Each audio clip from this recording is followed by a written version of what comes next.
The round of 32 is done. The pretenders are gone, and what's left is scary. Harry Kane just passed Pelé on the all-time World Cup goal list. Erling Haaland has 5 goals and he hasn't even played a knockout game yet. And Kylian Mbappe's France just put 3 past Sweden without even looking like they were trying. This is the biggest World Cup ever. 48 teams, 3 host countries, 104 games, and we're finally down to the teams that matter. Well, let's start at home. Team USA just got their first World Cup knockout win since 2002. A scrappy 10-men-on-the-field win over Bosnia and Herzegovina after a red card. Not pretty, but a win's a win. And it sets up a mouth-watering round of 16 clash with Belgium in Seattle. Here's the thing about this USA team. They're not the most talented squad in the tournament. Not close. But they've got the crowd. They've got the travel advantage over everyone else. And Mexico's already shown that home cooking matters at this World Cup. Mexico's fans reportedly kept Ecuador's team up all night outside their hotel before their match.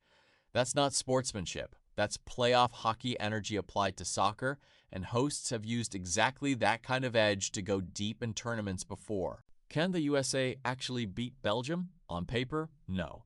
In practice, in Seattle with the crowd behind them, don't rule it out. Now let's talk individual brilliance, because this tournament has turned into an absolute stat fest. Harry Kane has now scored enough World Cup goals to pass Pelé on the all-time list. Let that sink in. A player people used to call a great club striker who chokes for England is now ahead of one of the greatest players who ever lived on this specific list. Then there's Erling Haaland, 5 goals. 5. And he's about to walk into a knockout match against Brazil in New York that honestly feels less like a soccer game and more like a boss fight. Norway has never had a player like this at a World Cup. And if Haaland keeps this pace, we could be looking at a golden boot race that isn't close. And don't sleep on Mbappé. France didn't just beat Sweden, they dismantled them, 3-0 with Bradley Barcola scoring, and Michael Olise looking like the best player on the pitch not named Mbappé. If France is finding secondary scorers this easily in the round of 32, that's terrifying for everyone left in the bracket. Here's where it gets fun. The round of 16 is shaping up to be one of the most stacked in World Cup history. USA versus Belgium in Seattle, Holland's Norway versus Brazil in New York, England, who just survived DR Congo, potentially walking into Estadio Azteca against Mexico, a stadium the Mexican team has basically turned into a fortress. And we already had chaos in the round of 32. Belgium needed a stunning rally and a controversial VAR penalty just to get past Senegal. Morocco and Paraguay both needed penalty shootouts just to survive. This tournament is not being kind to anybody, and it's only going to get harder from here.